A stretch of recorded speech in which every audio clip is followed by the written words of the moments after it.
kembali lagi di Bicara YouTube channel bareng kami bertiga, masih bertiga personilnya. Di sini ada Bangkit, Freddy, Fahri. Nah, pada saat ini, episode kali ini bukan kita sih, lebih ke gue aja. Karena gue lagi terheran-heran. Udah lama sebetulnya terherannya. Sebetulnya udah lama kenapa mau mempertanyakan hal ini yang bakal kita bicarain bertiga bersama dengan kalian yang lagi nonton YouTube Bicara di rumah masing-masing.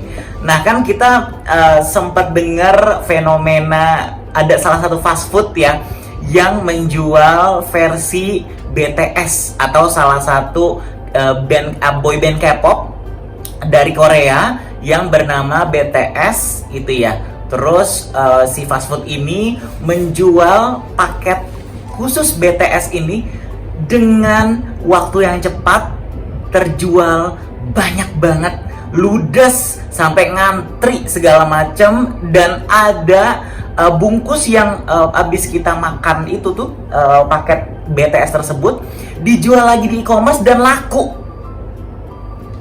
Pada tahu kan? Tahu kan? Iya, BTS meal kan parah banget sumpah. Nah, ini menambah kebingungan gue yang sudah tertumpuk lama.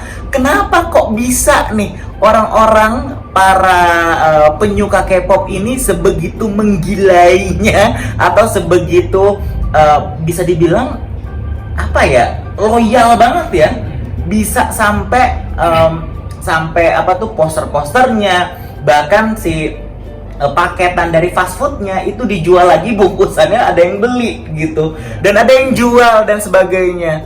Nah, itu kenapa sih kalau menurut Fedi dan Fari? Karena berhubung, kenapa Bangkit nanya sama Fari dan Fedi? Karena mereka ini sepengetahuan Bangkit sangat menyukai K-pop gitu ya, boy band atau girl band yang berasal dari Korea. Nah, kalau menurut kalian kenapa bisa fenomena ini, bukan fenomena ya, lebih kayak kok bisa sih penyuka K-pop itu sebegitu loyalnya, sebegitu gerilyanya? Kenapa kalau menurut Fedi? Karena apa ya?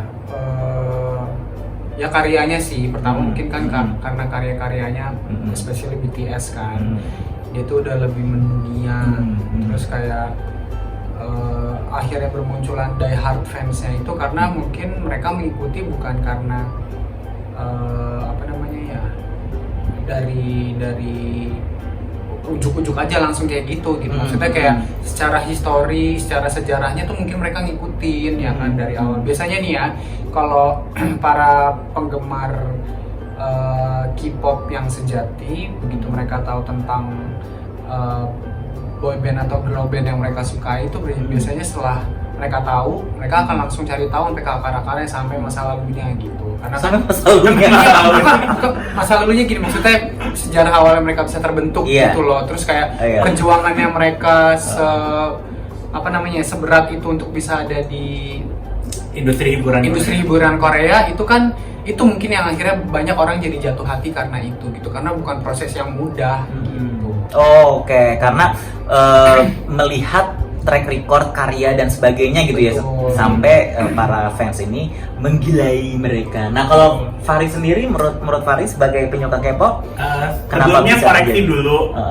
Kalau gue bukan penyuka K-pop, yes, gue dengerin beberapa musik Korea, tapi nggak yang fanatik banget, nggak yang sampai ngejar-ngejar atau setiap artis atau boy bandnya atau girl bandnya tuh gue tahu tiap lagunya itu apa.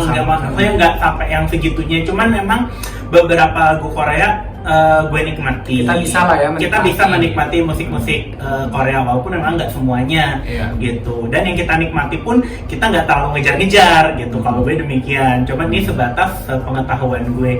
Jadi kalau misalnya apa yang tadi lo sampai ini tentang kenapa sih kok fenomena ini bisa terjadi, yang pertama it simply karena fanbase-nya itu besar gitu. Sehingga karena fanbase-nya itu besar, apapun yang berhubungan dengan si artis tersebut itu juga akan menjadi viral gitu. Karena fanbase-nya sendiri aja banyak banget gitu. Yang kedua, sistem pemasaran dari atau marketing dari industri hiburan Korea itu sendiri. Karena seperti yang kita tahu di industri hiburan Korea, terutama di industri musik, itu mereka benar-benar memunculkan banyak sekali inovasi-inovasi yang baru yang nggak ada di industri musik negara-negara lain gitu. Contohnya mereka membuat album yang dikemas sedemikian rupa dengan ada foto albumnya lah, dengan ada macam-macamnya, atau apa itu center lagi maaf, lightstick itu pokoknya itu kan nggak ada di industri musik lain kan, gitu. Akhirnya ini yang membuat kenapa K-pop itu bisa sangat-sangat mendunia, dan fanbase-nya pun atau fans-fans mereka pun mau membeli atau mau memiliki produk-produk yang berhubungan dengan artis idola mereka. Gitu sih kalau menurut gue. Jadi bukan cuma karena fisik mereka yang terbilang sempurna ya, tapi sempurnanya juga kalau menurut berita-berita yang gue baca, baik itu di portal berita online ataupun di sosial media, mereka kan ada banyak juga rumor-rumor prosedur yang dijalankan. Iya, untuk upgrading their fisik gitu, entah sempurna. Iya, entah melakukan bedah operasi dan diet yang sebegitu ketatnya ekstrim, gitu. ya. Jadi bukan cuma karena fisik mereka yang kalau bisa dinilai 10 ya, tapi ada karya dan juga strategi marketing dari si industri musik K-pop sendiri ya. I see, pantesan ya bisa sedemikian digilainya, karena gue ngeliat beberapa teman gue juga di sosial media, mereka sampai posting foto idolanya, idola K-popnya, terus itu lumayan rutin tuh posting dan kalau bisa dibilang postingan mereka kayaknya, aduh nih orang kayaknya ngefans habis gitu ya, die hard fans banget. Iya, sampai ya kalau menurut gue sih itu sebuah loyalitas yang sangat-sangat penting dimiliki kayak dari penduduk ke negaranya ya. Kayak jiwa patriotismenya tuh kuat banget gitu. Si fans K-pop ini. Baik, nah kalau misalnya dari kalian sendiri kan kalian penyuka K-pop tapi yang moderat lah ya ternyata ya, keren gue termasuk yang diehard fans juga. Nah, boy band dan girl band apa yang kalian sangat minati masing-masing? Yang diikutin dari sejak K-pop ini muncul, kalau nggak salah tahun berapa sih K-pop tuh 2008 ya? 2008 2009. Sebetulnya sih K-pop udah ada dari dulu. Dari mereka kan per generasi gitu loh.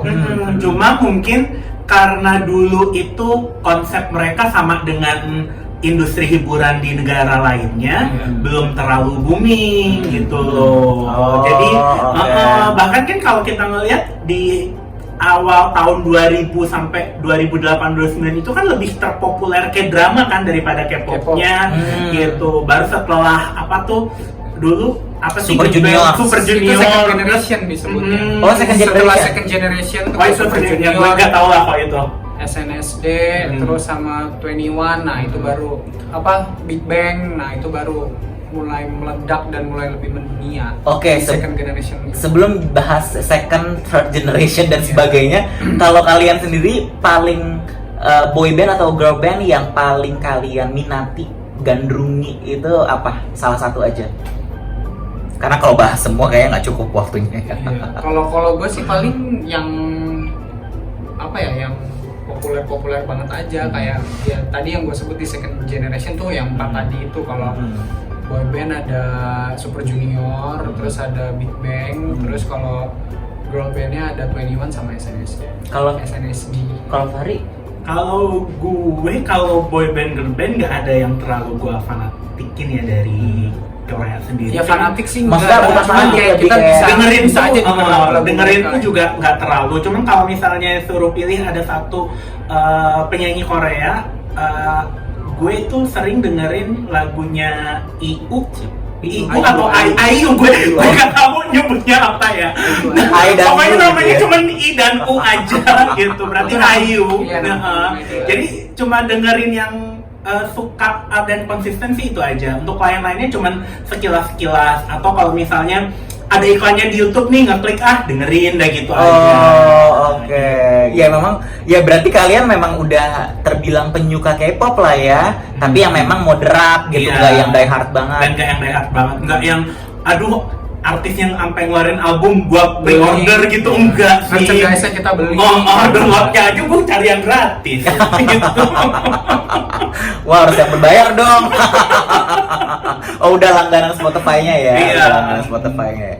Oke, nah kalian dengerin lagu Korea kan? Kalau gue sukanya lagu-lagu mungkin R&B yang memang pakai bahasa Inggris, itu gampang, lebih mudah dimengerti. Nah, kalau bahasa Korea emang kalian mengerti artinya? Kalau yang Sampai kayak nyanyinya apal banget kan? Gue pernah dengerin kalian sempet nyanyi juga kan? Nyanyi dong. kalau Nyanyi dong dikit. Kapan gue nyanyi Korea, kapan? kalau yang generasi sekarang tuh kayak si Blackpink, BTS tuh lebih karena dia ingin nge-grab lebih besar lagi audiens, mereka udah lebih banyak pakai bahasa Inggris sih. Oh, oke. Tapi Lebih international taste ya. Kalau yang versi Koreanya ngerti? Enggak, gue jujur enggak. Gue cuma denger karena musiknya enak, lagunya asik dan gitu aja. Gue sebatas itu sih. Enggak sampai yang aduh ini liriknya artinya apa sih sampai gue cari-cari, gue enggak kayak gitu. Cuma sebatas denger, gue ngerasa catchy nih lagunya, terus di kuping gue juga ternyata nyambung, enak gitu ya. Udah dengerin aja gitu. Nggak tahu kenapa ya, habis kayaknya kalau lagu-lagu K-pop tuh walaupun kita nggak tahu artinya ya, tapi liriknya sama dia punya kombinasi, dikombinasin sama dia punya melodi gitu ya, itu tuh kayak ear catching aja dengernya ya Fahri ya. Oke. Jadi Jadi ya udah mengalir gitu aja. Iya, gitu. mengalir gitu aja. Artinya mah nggak tahu apa juga, dan nggak berusaha nyari tahu juga sih kira-kira ini arti lagunya tentang apa gitu, nggak ada.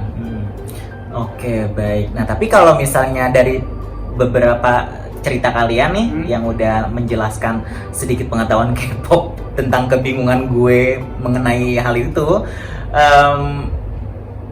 K-pop itu pantas untuk menjadi fenomenal.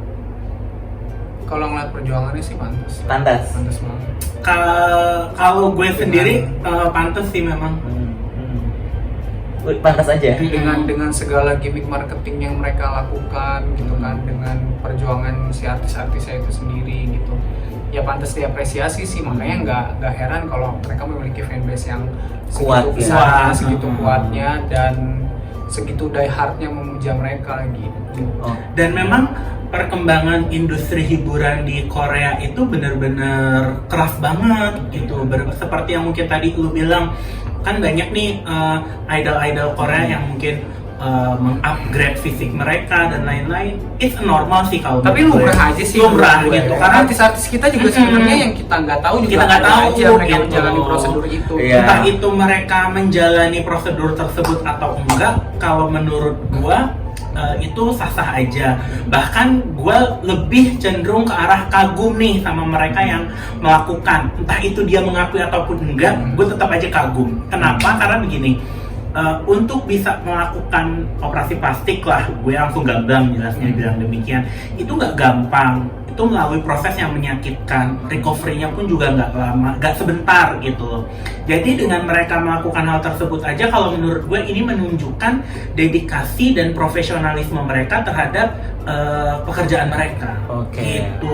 Berarti memang pantas lah ya mereka menjadi fenomenal, dan ini bisa menjadi gambaran bahwa proses tidak membohongi hasil gitu ya. Betul. Boleh tepuk tangan untuk para band K-pop, girl band dan juga boy bandnya. Dan mungkin juga ini kali Dan apa saya namanya? salut dengan kalian. Banyak Sangat salut. penduduk dunia mungkin sudah mulai mulai mencari jenis musik yang baru, karena mungkin selama ini kan dominasi Amerika itu kan sangat-sangat kuat ya gitu. Nah, dengan adanya musik-musik Korea ini memberi warna tambahan lah untuk industri musik di dunia ini. Alright, kalau begitu obrolan kali ini di Bicara YouTube channel bahas K-pop lumayan lah menjawab rasa penasaran gue kenapa para fansnya itu sangat-sangat die hard ya bahasanya ya.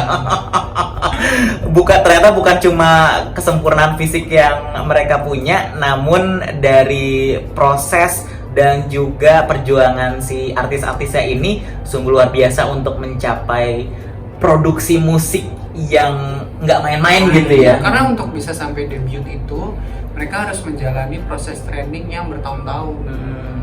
Kayak member-member Blackpink tuh, mereka tuh benar-benar dari kecil, dari masih teenager, berapa ya, 12-13 tahun gitu ya, mereka udah dikumpulin jadi satu, terus bertahun-tahun proses training, bahkan ada agensi mana gitu gue lupa apa namanya ya, trainingnya tuh sampai 10 tahun. Wow. Status trainingnya dia training 10 tahun baru sampai akhirnya bisa debut. Berarti dari mereka belasan tahun kali ya, atau mungkin di bawah 10 tahun udah ada mungkin dilatih kali ya. Iya. Luar biasa. Karena bukan sekedar menyanyi dan menari aja yang mereka pelajari gitu, tapi bagaimana cara public speaking, bagaimana cara acting, bagaimana cara jadi MC, semua bener-bener diajarin gitu di situ. Seserius itu mereka mengelola artis-artisnya sih. Professional entertainers ya jatuhnya ya. Oke, baiklah kalau begitu, terima kasih atas penjelasannya ya para fans-fans K-pop yang tergolong moderat ya, bukan yang diehard ya. Thank you Ferry. Thank you Fari dan Fedi. Kalau Ferry, Fari dan Fedi ya. Fedi dan Fari bener dong. Ada nggak misalkan ini nih makan udang sama kol.